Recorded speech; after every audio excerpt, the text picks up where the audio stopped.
Mañana comenzamos sobre un tema y hablamos sobre las depresiones o las luchas y las victorias, o sea, el desánimo y la victoria. Yo quiero continuar con este tema y aprovechar estos minutos que tengo para entrar en la parte ¿qué debo hacer? ¿Qué tengo que hacer cuando tengo que confrontar estas luchas? Hemos tomado el texto como base, Nehemías, y ahí cuando Nehemías, el pueblo tuvo ánimo para edificar el muro, pero luego venían los de Judá hasta 10 veces por día para traerle el desánimo. Espero que usted esté dentro del primer grupo y no del segundo. Esté dentro de ese grupo que trae ánimo y no desánimo. Y también miramos que hay varios hombres en la Biblia que pasaron por gravísimos o grandes desánimos, y no solamente que se desanimaron, sino que llegaron al extremo de la depresión y deseando morirse. Entre esto era Jeremías, uno de ellos, aún también lo era Elías. Pero yo quiero invitarle que usted abra su Biblia allí en el Evangelio de Mateo, cuando el Señor Jesús termina el Sermón del Monte, conocido como el Sermón del Monte, en Mateo capítulo 7. Y dice lo siguiente, el versículo 24 y 25, Mateo 7, 24 y 25. Dice así el texto: cualquiera, note esta expresión, cualquiera. No hay ningún específico, nadie especial, nadie privilegiado, sino cualquiera. Cualquiera, pues, que me oye estas palabras y las hace, le compararé a un hombre prudente que edificó su casa sobre la roca. Descendieron lluvias y vinieron río y soplaron viento y golpearon contra aquella casa y no cayó porque estaba fundada sobre la roca. Hasta allí nomás. Luego muestra el otro lado, el lado negativo. El Señor cierra el Sermón del Monte diciendo aquí algunas palabras interesantes que quiero resaltarles, simplemente para luego entrar rápidamente en las respuestas bíblicas a las luchas de la vida. En primer lugar dice, el que oye. La primera palabra importante es oír, el que oye. Pero no solamente el que oye, sino también el que practica, el que obedece. Entonces tiene el resultado, oír, obedecer. Vienen vientos, vienen tormentas, todos nosotros en algún momento de la vida vamos a pasar por tormenta. Ahora, hay tres fuentes de donde vienen las dificultades, las luchas, las adversidades de la vida. Número uno, a través de nuestra misma negligencia, nuestra desobediencia, nuestros caprichos, eso es nosotros. Muchas cosas nos acontecen por resultado de nuestras actitudes, nuestras desobediencias. Y cuando miramos a David, a todo lo que tuvo que sufrir fue resultado de su pecado. No podemos decir que alguien lo provocó, sino que él mismo provocó esto. Entonces él pasó por luchas por sus decisiones personales. Todos nosotros tomamos decisiones diariamente. Y si no, mire usted en el libro de Ruth, en el capítulo 1 nada más, en el libro de Ruth, usted va a encontrar un capítulo lleno de decisiones. Decisiones correctas y decisiones incorrectas. Podemos ver a Elimelech, él decide ir a Belén, decisión incorrecta. Y sus dos hijos, Malón y Kelión, se toman la decisión de casarse con mujeres paganas, decisión incorrecta. Luego usted tiene la decisión de Noemí, regresar, decisión correcta. Luego tiene a Ruth y a Orfa de acompañar a Noemí, pero una vuelve atrás, decisión incorrecta, y Ruth toma la decisión correcta, decide acompañar. Es un capítulo lleno de decisiones. Tu decisión determina lo que va a ser tu futuro. Tu decisión determina lo que va a ser tu futuro. Entonces, muchas pruebas nuestras son por resultado o luchas por nuestras decisiones.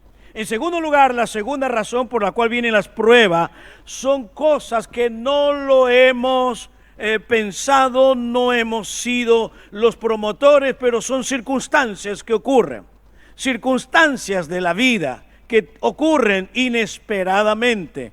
Luchas que vienen y que son provocadas por personas que nos provocan estas luchas en nuestras vidas. Tú no la provocas, pero vienen. Entonces tú no eres el culpable, pero tienes que atravesarla y tienes que vivirla, no hay otra razón. Simplemente tienes que confiar en el Señor. Pero la tercera razón por la cual vienen las pruebas, las luchas, son por obra misma de las tinieblas, provocado por Satanás, y lo podemos ver en el libro de Job. Todas las luchas fueron provocadas por las mismas tinieblas, Satanás. Ahora yo quiero que tú te preguntes a ti mismo, después de haber observado cuáles son las tres fuentes, de cuál de ellas estás pasando. ¿Eres por negligencia personal? ¿Eres por algo que tú no has permitido, que tú no has creado? ¿Alguien lo afectó, te está afectando? ¿O por lucha espiritual del enemigo? Cada una de ellas tiene una razón.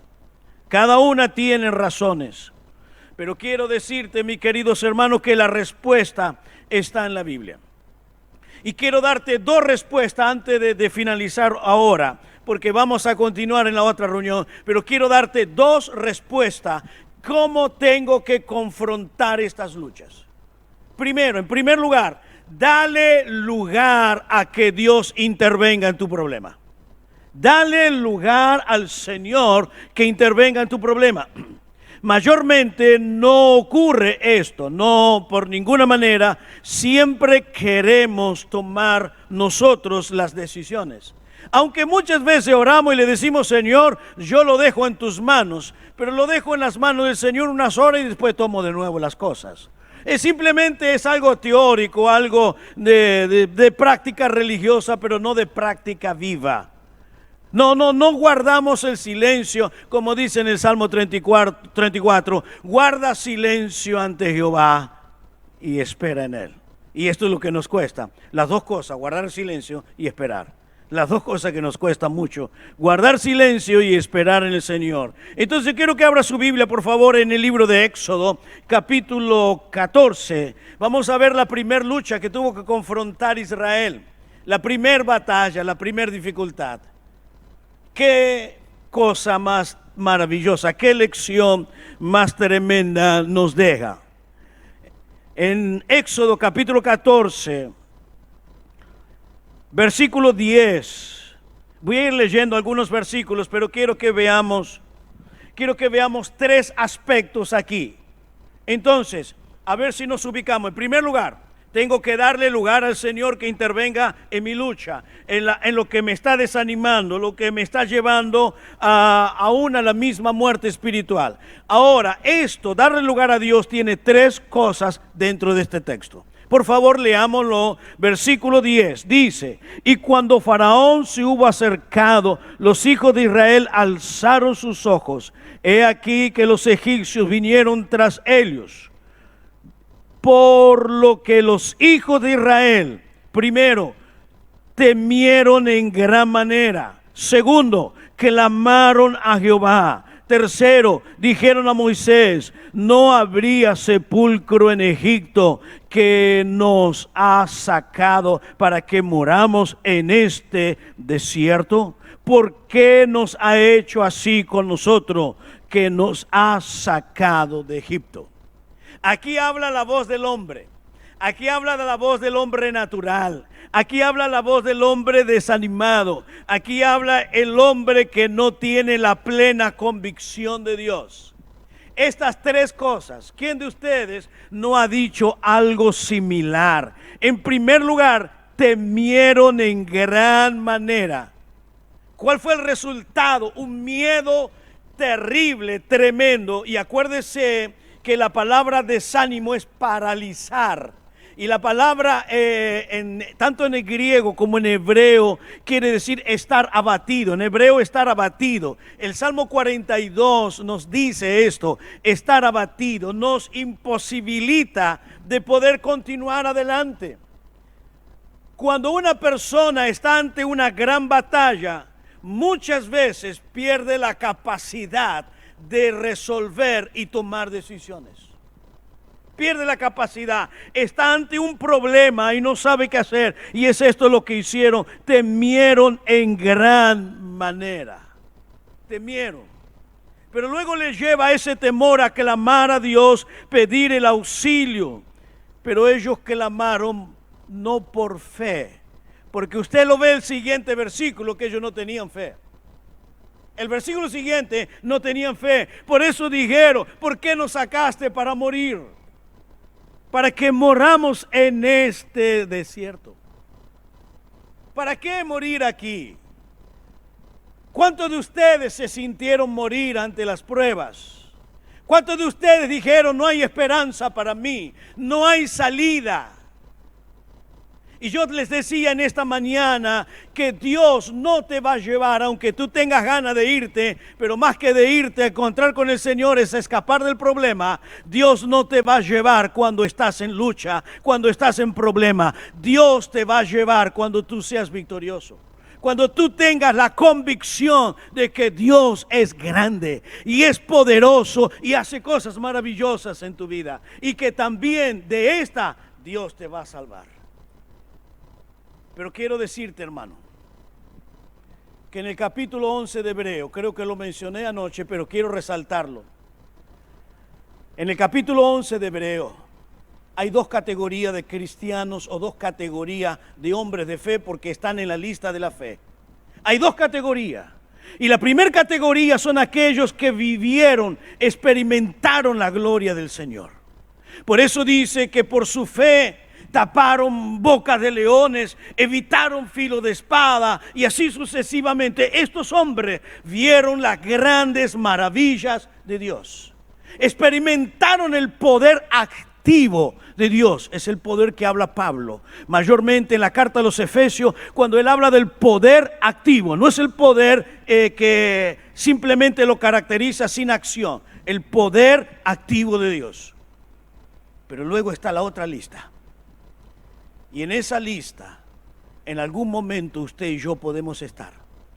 Y dice: y otros, pero no dejaban de ser hombres de fe, pero eran otros que tuvieron que andar de aquí para allá. Tuvieron que vestirse con piel de ovejas, errantes, andaban con dificultades, muertos a filo de espada. Y allí comienza a hacer la lista. Pero estos no recibieron respuesta de Dios. Estos no recibieron la respuesta del cielo. Tuvieron que sufrir hasta morir. Y termina diciendo el texto en el capítulo 11: pero el mundo no era digno de ellos. En algún momento tendremos que pasar por alguna lucha donde el silencio de Dios, la mano de Dios no se mueve. Por eso el salmista dice en el Salmo 83: Señor, no guardes silencio ni te estés quieto. El salmista estaba experimentando el silencio y la quietud de Dios. ¿Cuántos de ustedes están experimentando esto?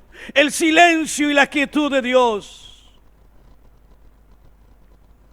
¿Cuántos de ustedes están experimentando? Dios no responde, Dios no habla, Dios está en silencio. Y hay momentos que hay que pasar por el silencio de Dios. Hay momentos que hay que pasar sobre la quietud de Dios. Pero una cosa quiero decirte: Dios está contigo. Aunque Dios guarde silencio, Dios no te abandonó, porque Él lo prometió que estaría con nosotros. Entonces en el silencio Dios está, pero Dios guarda silencio, Dios te está quieto, pero Dios te está acompañando, pero Dios va a actuar cuando Él lo crea conveniente, y no en mi tiempo, solo en su tiempo. Te lo repito, Dios va a actuar en su tiempo, no en mi tiempo, solo cuando Él lo crea conveniente. Pero en ese lapso que tengo que atravesar, en el silencio y en la quietud de Dios, Dios está probando mi fe. Dios está probando mi fidelidad, Dios está probando mi integridad, Dios está probando mi compromiso, Dios está probando cuán fiel soy, que le dije te voy a seguir, cueste lo que cueste, pero Dios te prueba. Tenemos que pasarlo, pero sigue diciendo el texto, sigue diciendo allí en el versículo 14, quiero que leamos el 14, saltemos al 13, al versículo 13, 14, 13. Y Moisés dijo al pueblo, se levanta para transmitirle un mensaje del cielo. Primero, no temáis. Esto es lo primero que debemos pensar, lo que debemos creer. El primer mensaje cuando estamos desanimados, cuando estamos frente a las batallas, no temáis. Segundo, estad firmes. Tercero, ve la salvación que Jehová hará hoy con vosotros. Entonces en esas luchas, en esas batallas donde Dios permite que yo entre en un proceso, porque en ese proceso Dios me santifica, en ese proceso Dios me prepara para algo mejor, en ese proceso Dios se revela. Entiéndalo por favor, en ese proceso Dios te santifica, en ese proceso Dios te prepara. En ese proceso Dios tiene un plan contigo. No lo mire del lado negativo, mírelo del lado positivo. Dios está trabajando con mi carácter, Dios está trabajando con mi fe, Dios me está preparando para algo más grande. No es negativa las pruebas, no son un proceso que Dios tiene para mí y para usted también. Entonces Moisés le dice, no tengan miedo, no estén firmes, quédense quietos, porque en la última parte, en el versículo 14, dice, Jehová peleará por vosotros. Yo no puedo vencerla. Y hay muchas veces que vas a doblar tus rodillas y ni siquiera vas a tener palabra para decirle a Dios. Pero es bueno también eso, que simplemente tú coloques tu corazón en la presencia de Dios, como lo hizo Ana. No tenía palabra para hablarle a Dios. Simplemente derramó su corazón. Cuando Elí dijo, digiere tu vino, dice, no soy una mujer ebria, soy una mujer que he derramado mi alma. En la hora de prueba, ¿qué tengo que hacer? Derramar mi alma en la presencia de Dios. Por eso déjale que Dios intervenga. No dé por muerto, no te des por vencido, no te des por derrotado. Jehová peleará por vosotros. Y vas a ver. Y esta misma expresión se la dijo Nehemías al pueblo cuando dijo, Dios peleará por vosotros. Quiero decirte que todavía sigue vigente esa palabra, Dios peleará por ti. Dios va a pelear por nosotros. Entonces, ¿qué tengo que hacer? Simplemente dejarle que Dios intervenga en mi lucha. Dejarle que intervenga. aunque tú no lo entiendas, y seguramente que no lo vas a entender. Cuando estás pasando no lo entiendes, ¿por qué lo pasas? El problema es cuando tenemos autoconmiseración y sentimos lástima de nosotros y que no somos merecedores de pasar esto y le preguntamos, Señor, ¿por qué? ¿Por qué? Señor, yo soy un fiel cristiano, te sirvo. No, Dios ya te conoce, no le cuentes. Ya sabe que eres fiel, ya sabes que sirves. No tenga conmiseración de ti mismo. No, simplemente quédate en la presencia de Dios, que en Él va a tener la dirección correcta y te va a llevar a la victoria, porque Dios te va a preparar. Y usted puede verlo en el libro de Génesis, cuando José se reveló a sus hermanos y él le dice, yo soy José. Todo lo que él pasó, ¿cuántos años pasó? 13 años. 13 años de prueba, 13 años de lucha. Y le dice, yo soy José. Tuvieron miedo. Y él le dijo, no se preocupen. Fue Dios quien me trajo aquí. Y se lo repite varias veces. No se preocupen. Fue Dios. Y todavía le dice, fue Dios. Porque Dios me trajo acá para salvar vidas. Dios me ha traído hasta aquí para ser un instrumento en sus manos. Pero tuvo que pasar por esas pruebas. ¿Tú quieres servir a Dios? Deja que Dios trate contigo. Deja que Dios te amolde.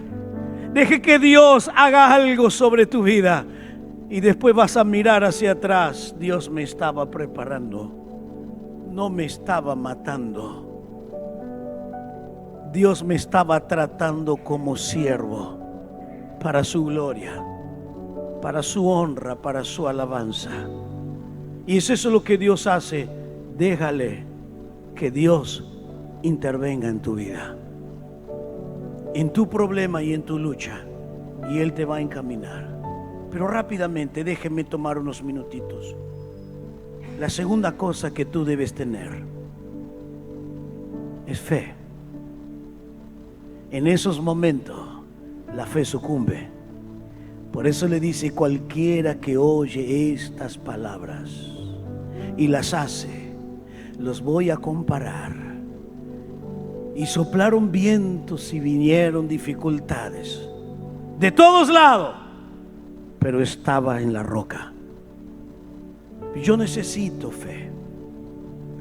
¿Cómo pudiera explicar la palabra fe? Déjeme explicársela en 3 minutos rápidamente. ¿Qué significa realmente la palabra fe? Vamos a ir al libro de Hebreos en el capítulo 11. No voy a ir al significado etimológico de la palabra, sino al sentido práctico. No al sentido etimológico, qué significa, nada de esto. Simplemente vamos a mirar en el sentido práctico de la fe. Y es justamente cuando yo la necesito. Y para esto vamos a leer Hebreo 11, versículo 7.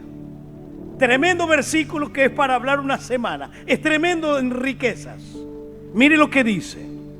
Por la fe. Entonces, esto es fe. Y ahí comienza a explicar lo que es la fe. Noé, cuando fue advertido por Dios acerca de las cosas que aún no se veían, con temor preparó el arca en que su casa se salvase. Y por esa fe condenó al mundo y fue hecho heredero de la justicia que viene por la fe. Ahí está la fe explicada. Bien, usted me va a decir, pero no entiendo. Bien, te voy a dar 4 indicaciones rápidas. Primero, Dios te habla. Dios habla. Segundo, cuando Dios habla, se genera la fe. Si Dios no habla, no se genera la fe. Entonces la fe viene por el oír. Entonces Dios habla, se genera la fe. Y después de generar la fe, viene la obediencia. Y luego de la obediencia, el resultado. Entonces, ¿cómo podemos sintetizar la palabra fe? Dios habla, se genera la fe, obediencia y resultado. Ahora vamos a ver estas 4 cosas en este texto. Vamos a verlo. Vamos a verlo si realmente están estas 4 cosas. Entonces dijimos, Dios habla. Entonces Noé, cuando fue advertido por Dios, Dios habló. Entonces ahí está. Ahora vamos a ver la fe. En la primera parte del versículo, por la fe, Noé. Ahí está la fe. Ahora la tercera palabra, obediencia. Dice que con temor obedece, preparó el arca con el que su casa se salvase. Ahí está, preparó, obediencia. ¿Y cuál es el resultado? Y el resultado de esa fe, su casa, su familia se salva. ¿Quiere mejor explicación? Es esto. No he encontrado mejor explicación que es la fe. Ahí está. Tú oyes la palabra, genera la fe, la obediencia y el resultado. Entonces, cuando estás pasando por prueba, ¿qué preciso? Fe. Y al fin, ¿qué voy a tener? Resultado. Padre querido, gracias por esta oportunidad. Te pido que bendiga a mis hermanos. Ayúdanos a entregar todas nuestras luchas, todas nuestras cargas. La ponemos delante de ti, Señor, porque tú eres Dios de maravilla. Y queremos seguir introduciéndonos en tu palabra y meternos en lo profundo para generar fe, para que podamos salir victorioso. Porque la batalla no es nuestra, la batalla es tuya. En el nombre de Jesús. Amén.